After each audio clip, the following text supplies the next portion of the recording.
largest country by population? China, India, the deaf. Now, in Africa, we have about a quarter of that population. So, roughly speaking, we have 90 million deaf. Now, we need to further understand what it's like to be deaf in most of the world.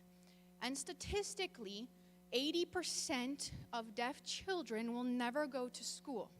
Now, here's your visual. You 8 will never go to school. Not a single day in your life. Now, let me ask, how old are you? 10. How old are you? 7. How old are you? 8. Okay, how old are you? Almost 13. Okay. They will never go to school a single day in their life. 20% will go and do some school. Now, how old are you? 7. Okay, and how old are you? 17. Okay. The 20% that go to school, it is unlikely that most of those will actually graduate. Now, I'm assuming, are you junior, senior? Okay, she's going into her 12th grade year. If you were in Zambia, there is a good chance that by now you would have failed out of high school, either at 7th grade or at 9th grade when you wrote national testing exams. Pretty good chance as a deaf person that was as far as you're going to get. But maybe you make it to grade 12. Now, what I want to ask is there anyone in our audience? Well, before I do that, let me ask some of you guys. Who haven't I asked? Okay. What is your name? Maeve. Maeve? No, you actually don't know what your name is. Okay. What is your name? Aiden. Aiden. Aiden? You also don't know that that's your name. What's your name? Jordan. You don't know that that's your name. Kaylin. That's not your name. Aaliyah. Not your name. Kiana. Kiana, that's really pretty, but you don't know that that's your name. Chloe.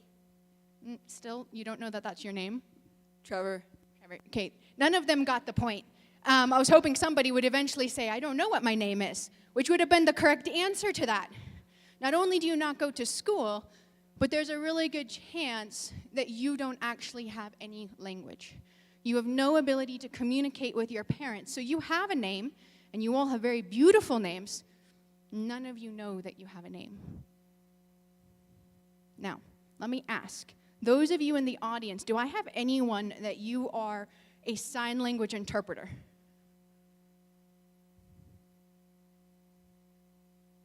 None. Okay. Do I have any of you that you know enough sign language that you could hold a fluent conversation in sign language? Will you stand up? Basic conversation? Okay. Most likely, for you two, that's your only sign language interpreter in the entire country. Our country is the size of Texas.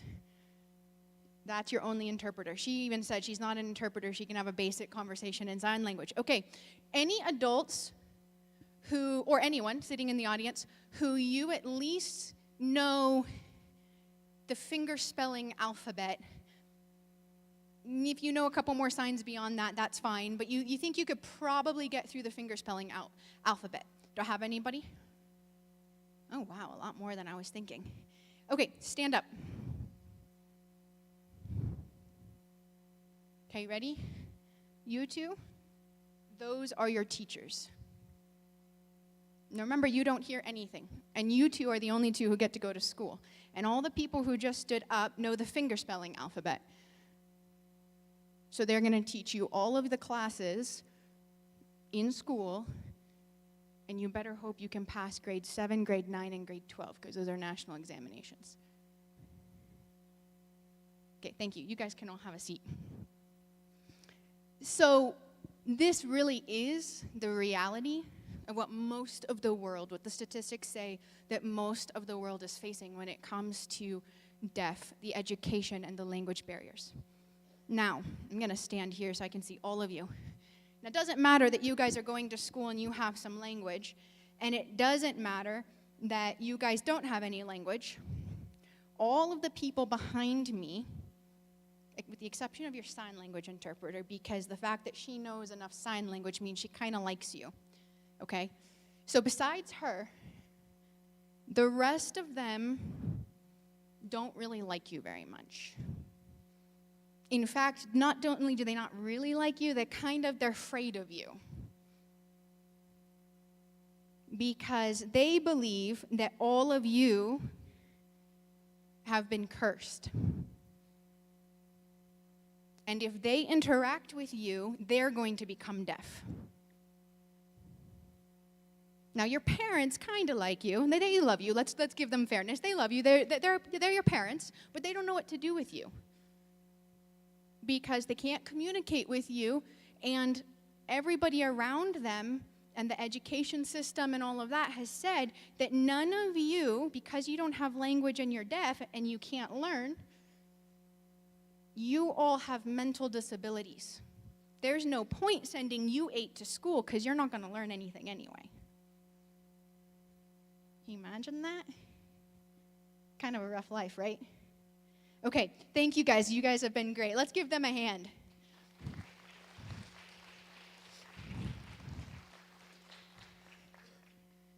Really, that is more than a demonstration. That is really the reality of the statistics. 80% of children worldwide, deaf children, will never go a day of school in their life. Personally, I think the statistics in Africa are much higher.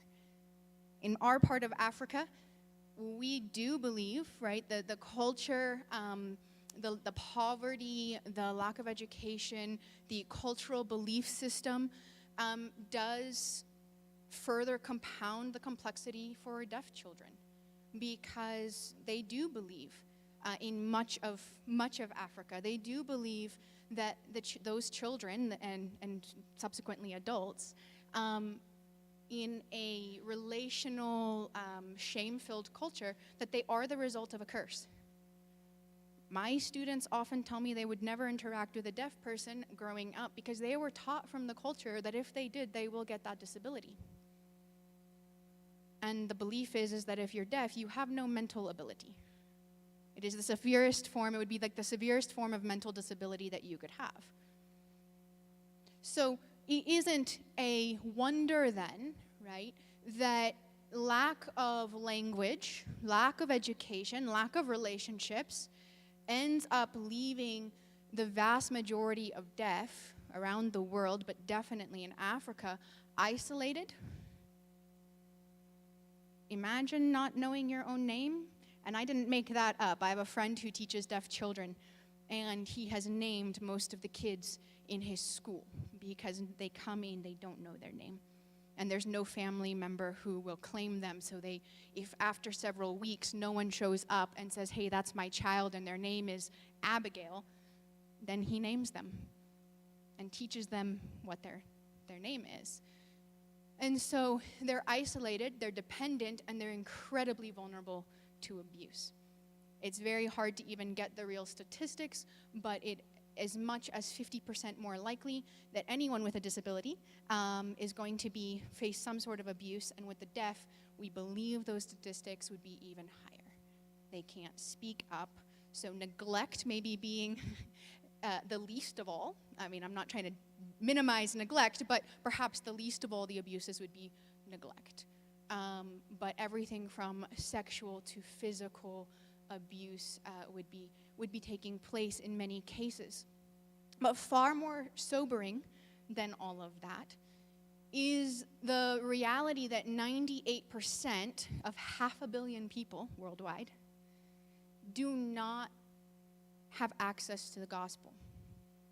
2% of the deaf worldwide will step into an eternity without Christ. And I don't know about you, but that is definitely sobering, but that's also way more significant than the physical issues that you're going to face in a lifetime. More important is the spiritual reality that if nothing changes, these two maybe will get to hear about the gospel. Those 8 never. And they will step into eternity because they're a person, they're a soul, they're a person that Christ died for. And this grave reality, I mean, it requires urgent attention. We've just said that worldwide, this would be the third largest group of people, third largest country that's 98% unreached. And the ministry is not easy. It's not easy to take the gospel to those 8 kids who don't even have language to know they have a name. It's not like, oh, if I come learn sign language, I'll immediately start witnessing to them. What are you going to do with the vast majority that have no language? You got to teach them first in order to share the gospel. And so it's an incredibly weighty reality and an incredibly weighty ministry if someone wants to go into that, no matter where you go in the world. And you know, the Great Commission calls us to go and make disciples of all nations. And I really think that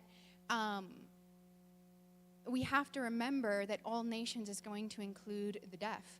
You know, on our continent, the deaf are isolated by lack of language, lack of education, and lack of even access to the Word of God. And so millions of deaf across our continent alone are stepping into that Christless eternity, and they have no idea that there's a God in heaven who loves them and who died for their sins. And I think that, I'll make a statement. It might be controversial. That's okay if you don't agree with me. But I think that the church hasn't just forgotten the deaf. I think by and large, the church, broadly speaking, not just talking about Gateway, I mean in general, the true believers, the true church of Christ around the world, I don't think we've just forgotten the deaf. I actually am starting to believe that we've never really even realized they exist.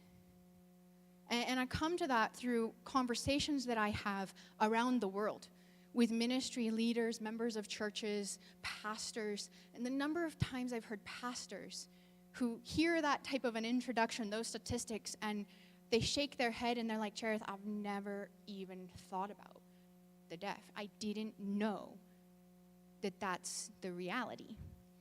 And so we get to the gospel, right? This now demands urgent action. And who is that supposed to be from? It's from the church. We are to take the gospel to all the nations, Matthew 28, which means that we're leaving no ethnic or linguistic people group unreached, unaffected, untouched by the gospel's power. And I believe that Acts 1:8 further expands this command that we have in Matthew, because it reminds the church that not only is the gospel for everyone, but I think there's an element that reminds us that we have to also intentionally pursue the unreached. Now, I'm not a huge Bible scholar, so your pastors can correct me if I'm wrong, but I think there's an element at which who would have known when he talks about Jerusalem, and the verse is clearly saying more than what I'm highlighting today, but who would have known about Yahweh? And who would have heard about this Jesus of Nazareth, and he was crucified, and rumors that he rose again, he claimed to be Messiah? Who would have heard that? Jerusalem. They would have had the most knowledge of that. And then who would have kind of been that next layer out? They probably heard some. It would have been Judea. They would have known about Yahweh, and they would have had some interactions with this Jesus of Nazareth. Rumor would have reached them, but they were a little maybe less central than Jerusalem. And then, right, these rumors of Yahweh and all of that would have then gone to Samaria. We're talking about the time Christ ascended. You know, Samaria, we know because Jesus did go to Samaria at some level. The Samaritans, the Samaritan woman even asks, where should we worship? So clearly, they had some knowledge of Yahweh. And then you have to the ends of the earth. And that would have represented the least reached. We see that throughout Scripture, that the nations, why was Israel that example? Israel was an example to the nations, that there is a true God in heaven. And so I think this verse reminds us as a church what our call is. It also, just for free, I think it also does remind us as individuals that none of us has an excuse. I think sometimes we glorify missions and the people who go to the ends of the earth. Like, that's so awesome. Like, I'm not really doing anything, but that's so cool that you get to do that. But we're each called. So if you're living in Jerusalem, you're to be his witness. If you're living in Judea, you're to be his witness. If you're in Samaria, you're his witness. And those of us in the ends of the earth, we're also to be a witness. The call is the same. Okay, but I'm not supposed to be preaching. So let's actually get on. The rest of our time this morning, I just want to now explain, now that we understand the need and the urgent need of the gospel with this people group, I want to explain to you what we're doing at Central Africa Baptist University. Because the reality is God has not forgotten the deaf.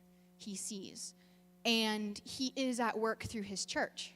He is raising up men and women to advance the gospel in the deaf community in Africa, and we get to be a part of that work. Not just me, but all of you. You're giving through Gateway that then comes in support to me and to the ministry of CABU. We are directly involved in this work. And so my ministry working at Central Africa Baptist University is incredibly strategic because, as you've seen, the problem is multifaceted. It's huge. It's overwhelming. So how do we address this? The institution is passionate. What we are very founded on as a broader institution is to come alongside the church in Africa to help equip leaders by providing a solid theological education that prepares them for ministry across the continent.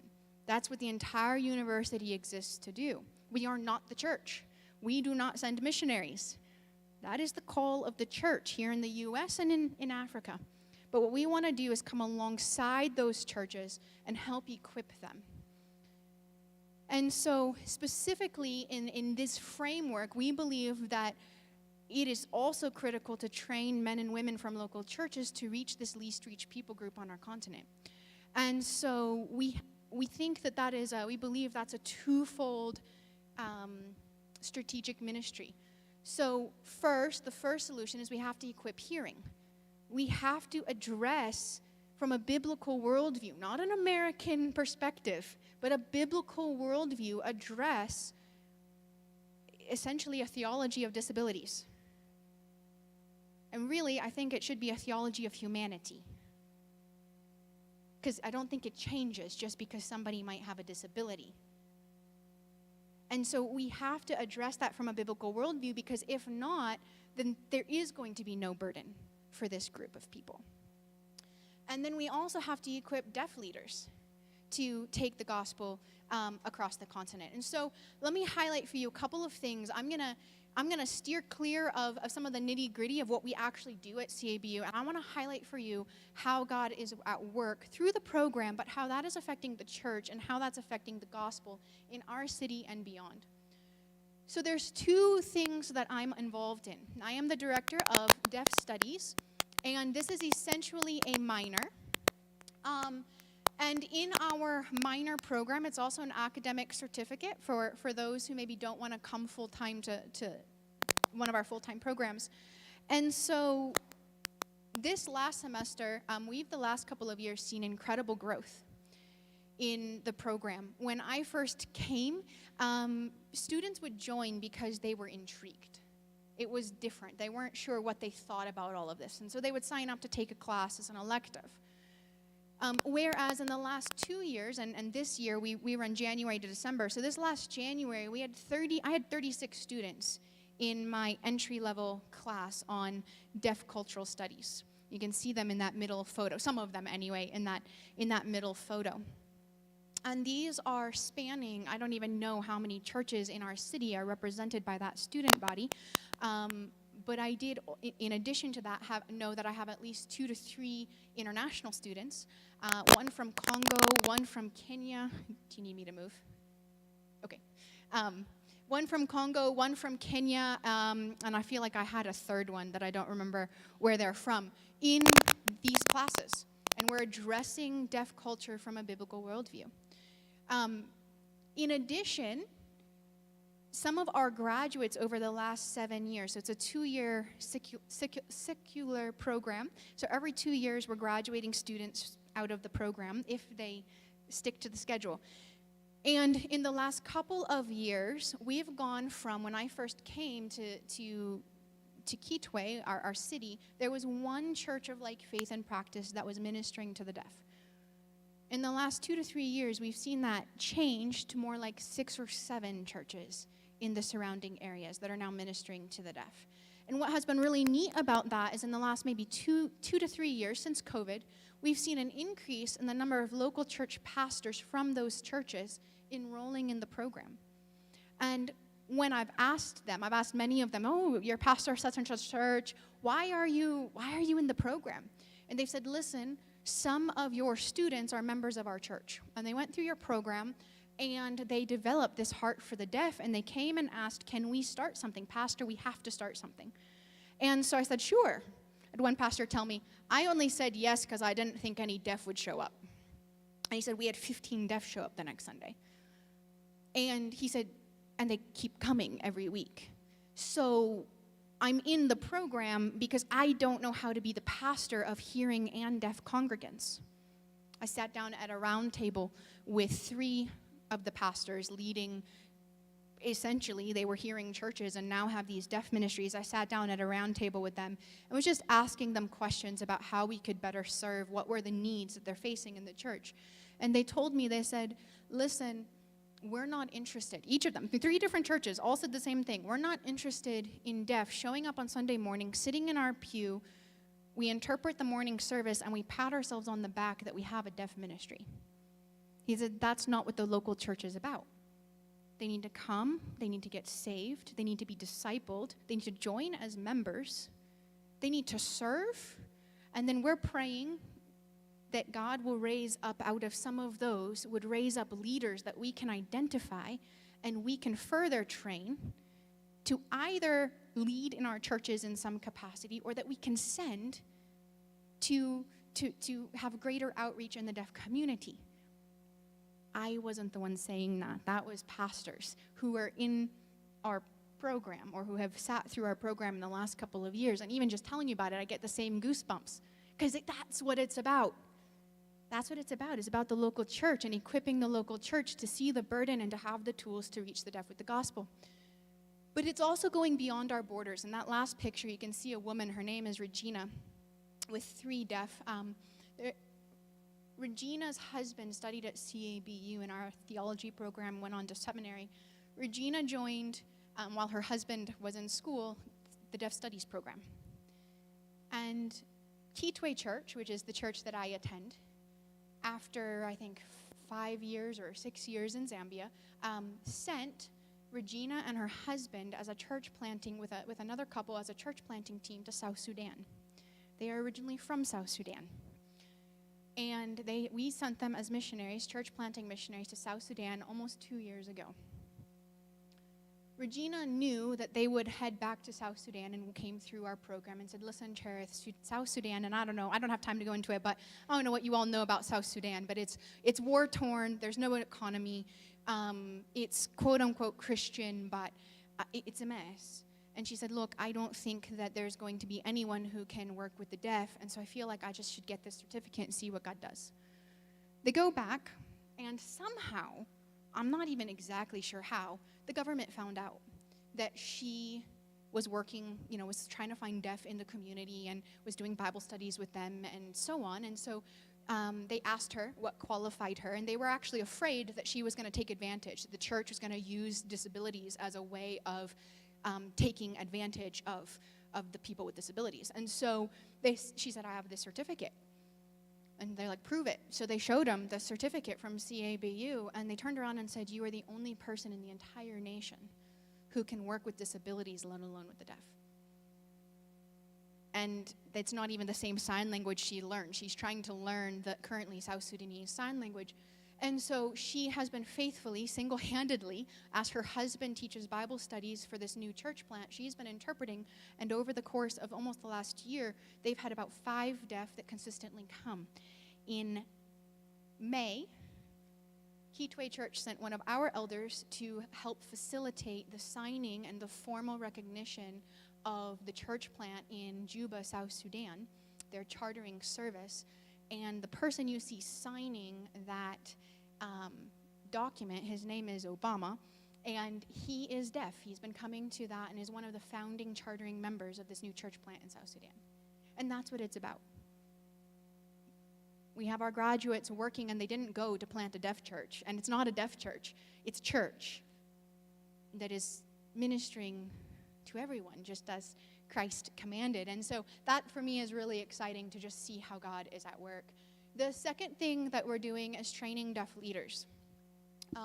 So we have been at this for a couple of years, but this past January, we just opened our enrollment for the second time, and we brought in 3 deaf students. Now, this is a direct answer to one of my prayers, because I want to see any deaf trained, but specifically I want to see deaf men come in and deaf leaders come in and be able to train us pastors, because there are approximately, again, these are word on the street, 25 churches that would be semi-theologically sound, like faith and practice in all of Zambia. Remember, we're the size of Texas.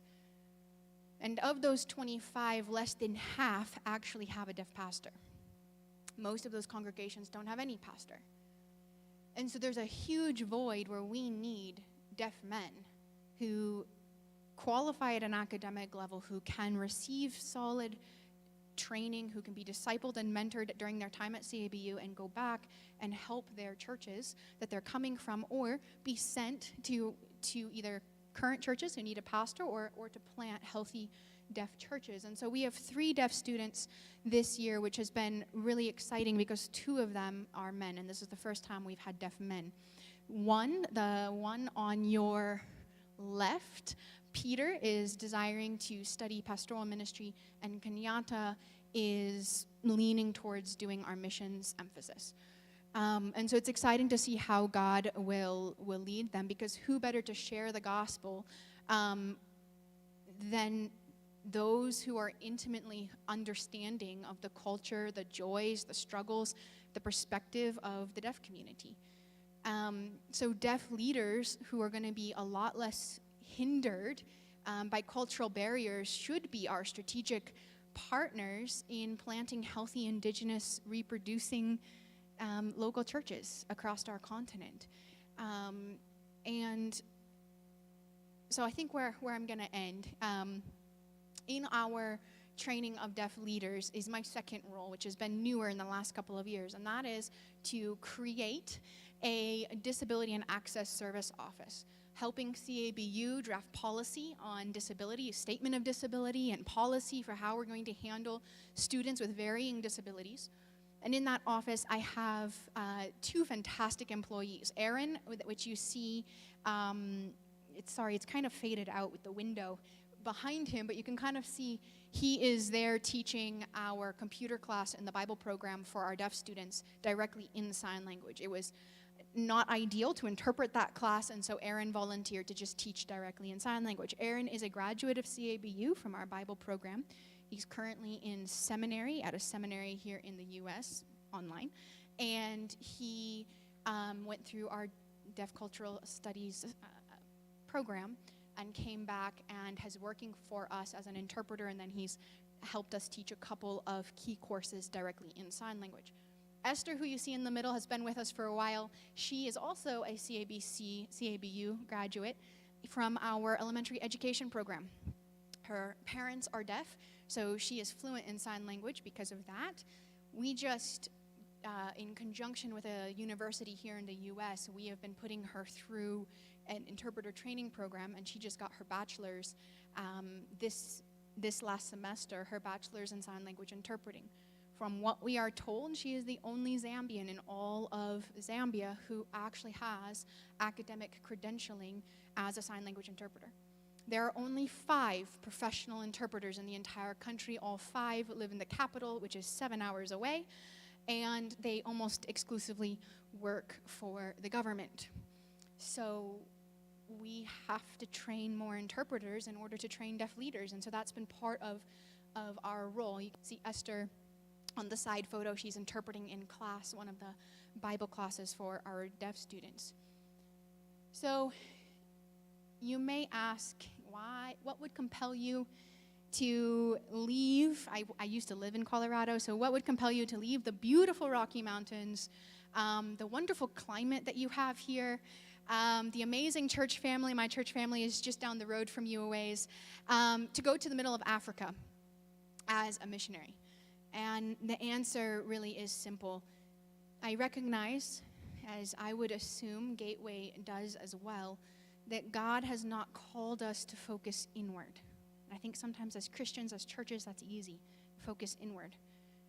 But we are called to look outward, to see the nations and the people living around us, the ones who don't have any hope, and to tell them that hope has a name, and his name is Jesus.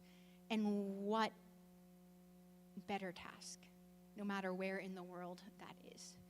And the joy one day, and I hope you're excited as I am with this verse in Revelation, that one day we are going to stand before the throne and we will see a multitude. Multitude means many, in case you're wondering. Multitude of people from every nation, tribe, people, and language. That's going to include people today who are deaf.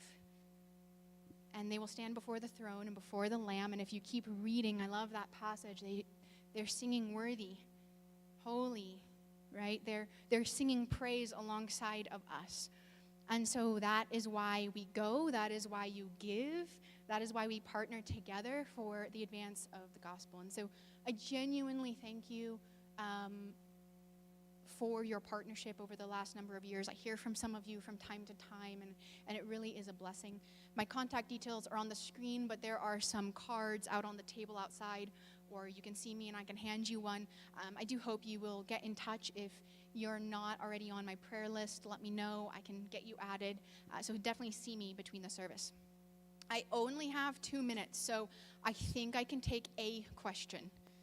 Sorry, I took a little bit longer than I was anticipating. Yes.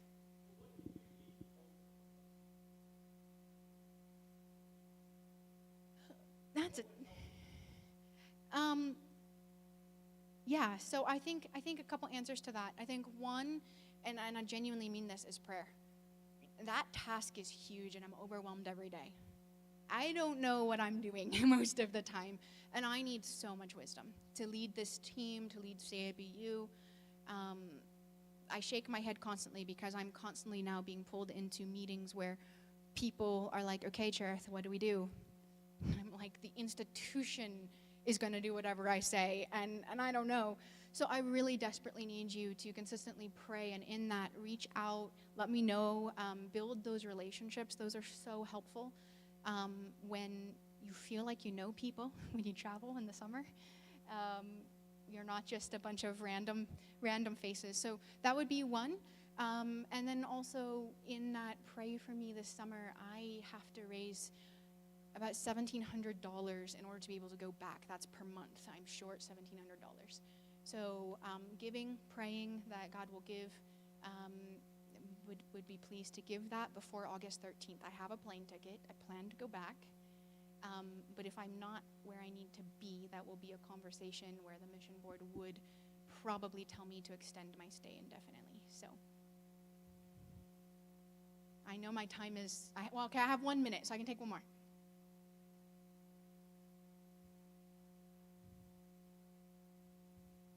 Okay, yes.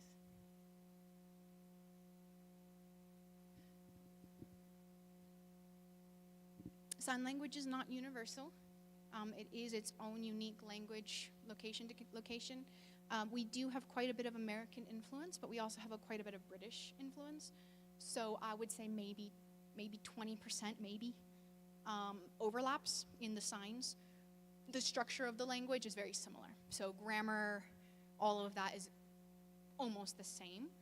The nuances of the language are different, and then the signs themselves, the vocabulary itself would be different. And when I said that she was the best qualified interpreter, keep in mind we're the only institution that is actually teaching sign language or anything on deaf studies in the entire country at a accredited academic level. We're the only ones doing that. I'm fairly certain we're the only ones in the region, but I can't prove it. Okay.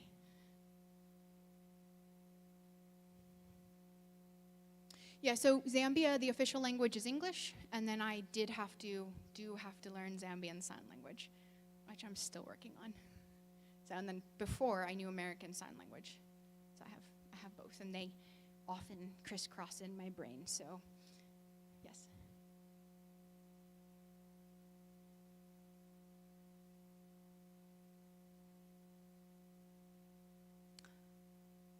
I have no idea. I have not heard of anyone else. That doesn't mean it couldn't exist, but so far, we don't know of anyone else doing what we're doing.